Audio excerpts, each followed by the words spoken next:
A velha receita de Abel Braga volta a funcionar e o Internacional massacra o São Paulo do Morumbi numa histórica goleada por 5-1, com muito menos posse de bola, mas apertando o São Paulo na sua saída, dificultando a equipe paulista quando tenta iniciar jogadas no seu campo de defesa, roubando a bola, aproveitando os erros, inclusive de Daniel Alves, e conseguindo essa goleada de 5-1 que entra para a história do confronto e põe o Inter na liderança do Campeonato Brasileiro. E o Vasco toma de 4 do Red Bull Bragantino no interior paulista e poderá entrar na zona de rebaixamento nessa quinta-feira se o Fortaleza vencer o Santos, jogando no Castelão, no Ceará. Os números do OneFootball, aplicativo que você pode baixar acessando o link que está aqui embaixo na descrição desse vídeo, você verá daqui a pouquinho passando aqui do meu lado. Você que já conhece o OneFootball, aplicativo onde você encontra jogos em tempo real, estatísticas do futebol pelo mundo e também pode assistir as partidas do Campeonato Alemão, a Bundesliga, e do Campeonato Francês, a Ligue 1, ao vivo e de graça. Você pode ver no aplicativo e também no site, se você preferir. Aliás, nessa sexta-feira estarei ao lado de Rob Porto, às 5 da tarde, na partida entre Paris Saint-Germain de Neymar e Montpellier. E no domingo, às 5 da tarde, estarei também no OneFootball, no jogo que vai colocar frente a frente dois rivais, o Lyon enfrentando o Saint-Étienne. São dois grandes rivais e os dois maiores vencedores de títulos no futebol da França. Então, 5 da tarde no domingo, estarei com Marcos de Varga nesse jogo pelo OneFootball. Faça o download e acompanhe. Quero contar com o prestígio da sua audiência. Então vamos lá. Primeiro falando do jogo do Morumbi, né? O Internacional tem conseguido seus resultados sempre com menos posse de bola. A receita do Abel é a mesma, é aquela situação que já funciona há algum tempo nesse campeonato, com o técnico que vinha em baixa, desde o trabalho fraco no Flamengo, trabalho péssimo no Cruzeiro, trabalho muito ruim no Vasco da Gama, mas que nessa temporada de pandemia, com o futebol mudando no mundo inteiro, você vê até o próprio Guardiola colocando dois volantes de jogos do Manchester City, você vê o Tottenham do Mourinho conseguindo liderar e brigando ali na ponta da tabela ou nas primeiras colocações da Premier League, mesmo tendo um jogo muito reativo, muito fechado, um jogo para lá de pragmático. Pois é, assim está o futebol pelo mundo. No Brasil não é diferente, muito perde e ganha. A Premier League está mais equilibrada do que nunca, eu acredito, e aqui no Brasil acontece a mesma coisa. E o Abelão conseguiu construir uma situação, aproveitando até um legado do próprio Eduardo Cudê, mas adaptando as suas ideias, a sua proposta de jogo, que não é nada inovadora, mas que está funcionando, e mérito para ele, palmas para ele. Parabéns ao Abel, ele tem que dar parabéns. Parabéns ao Abel, que está conseguindo não é nem se reinventar, mas se recolocar numa condição favorável e importante nesse momento com o Inter, que é o novo líder do Campeonato Brasileiro. E o que foi a receita do Internacional? Feijãozinho com arroz muito bem temperado, muito bem aplicado. São Paulo em crise, até me parece emocional, com muitos problemas, evidentemente, ali. Isso não é só dentro do campo, parece que os problemas vão além do campo. Um time que, depois que foi eliminado da Copa do Brasil pelo Grêmio, jogou já 4 partidas, perdeu 3 e empatou uma. Né? Porque perdeu para o Red Bull Bragantino, tomando 4 gols, perdeu para os reservas do Santos, com vários garotos em campo, e empatou com o Atlético num jogo melancólico no Paraná no fim de semana, que parecia nem muito preocupado em buscar a vitória, e agora toma de 5 no Internacional. Então só em 2 jogos aí, Bragantino e Inter, foram 9 gols que o São Paulo sofreu. Então é uma situação de uma virada de fio tremenda do São Paulo, o time realmente despencou, o Fernando Diniz parece perder o controle, jogadores muito mal, erros primários, Daniel Alves jogando nada, errando, inclusive no lance que originou o último gol colorado, e o Inter aproveitou muito bem. Velocidade, acelera o jogo, e o Yuri Alberto muito bem, aproveitando, marcando os gols, perdendo praticamente nenhuma chance. Teve uma chance que ele desperdiçou, eu diria, em que ele poderia finalizar melhor no primeiro tempo, e o Inter entra na briga pelo título mais do que nunca, assume a liderança. E foi o primeiro jogo, desde o jogo contra o Palmeiras, lá atrás, o Palmeiras botou um time meio misto, mas não importa, o Inter venceu, e o Inter pegou vários times do bloco de baixo da tabela, à exceção do Ceará, que fica mais lá no meio ali e tal. Times da zona de rebaixamento, e venceu. Agora pegou o líder, era o líder do São Paulo, e sapecou 5-1. Então isso coloca, evidentemente, o Internacional numa situação em que ele se habilita de fato a brigar pelo título, independentemente de qualquer outra coisa. Com essa sua receita, essa forma de jogar, deverá ter dificuldades quando sair atrás no placar e o adversário colocar para o Internacional uma situação que ele vai ter que propor o jogo, ter a bola, e aí vai ter que construir contra o time eventualmente fechado.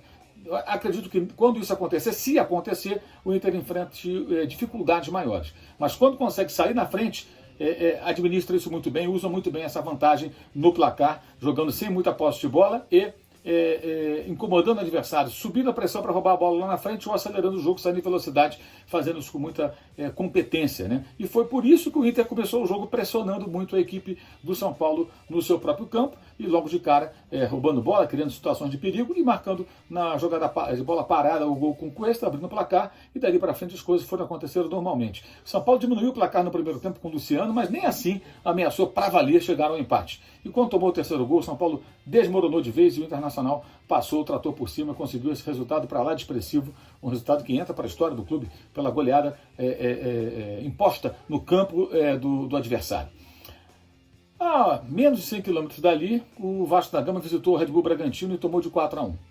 Vamos recapitular Vanderlei Luxemburgo no comando do Vasco nessa sua passagem. Empatou com o Atlético Goianiense, o Vasco só precisava de um ponto, precisava de um pontinho para sair da zona de rebaixamento, né?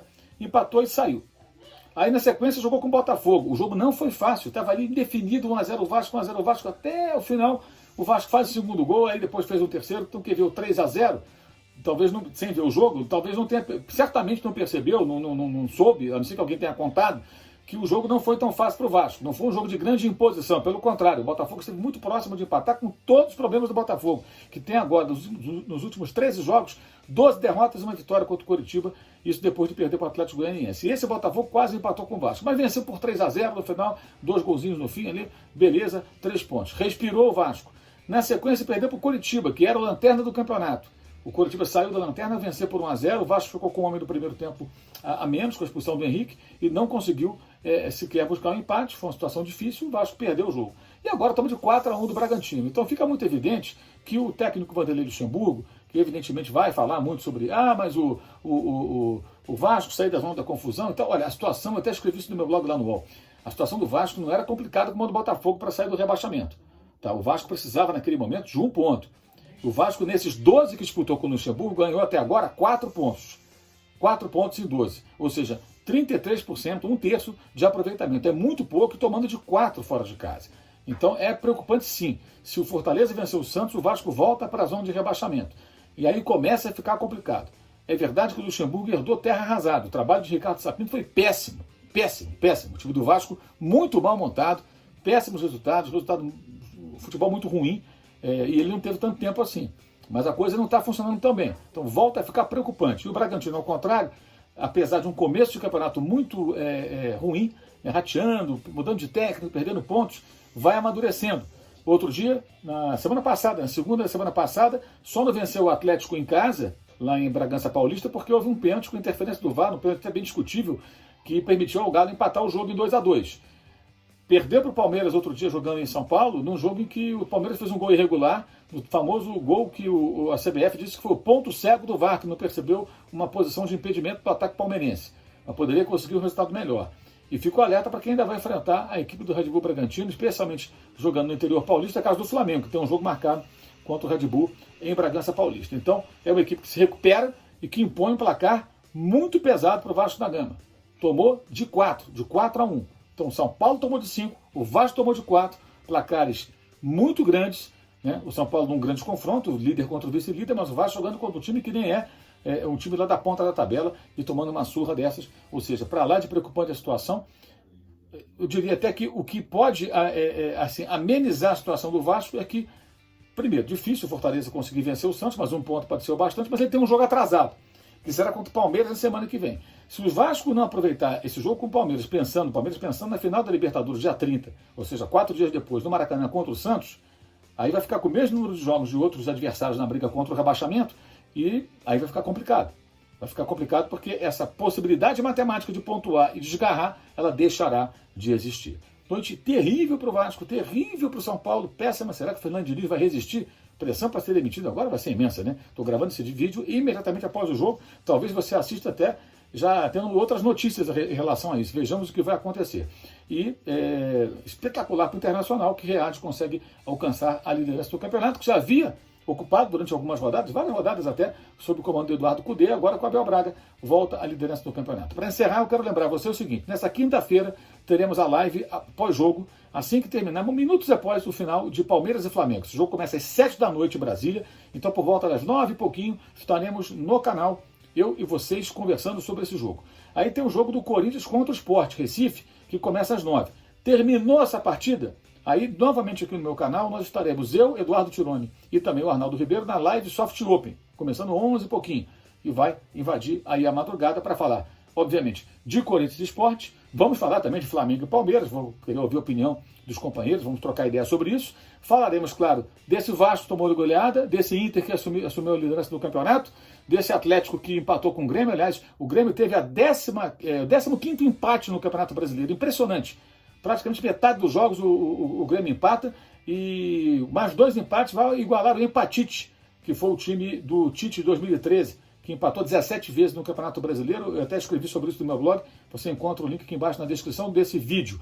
E falaremos, claro, também da crise do São Paulo Futebol Clube, sabe-se lá, com quais notícias entre esse apito final no Morumbi, com a goleada de 5-1 do Internacional, e o final de noite, na quinta-feira, com o São Paulo saindo de uma situação de 7 pontos de vantagem para o segundo colocado, para perder a liderança do Campeonato Brasileiro para o Internacional, sendo surrado em pleno Morumbi. Valeu, saudações.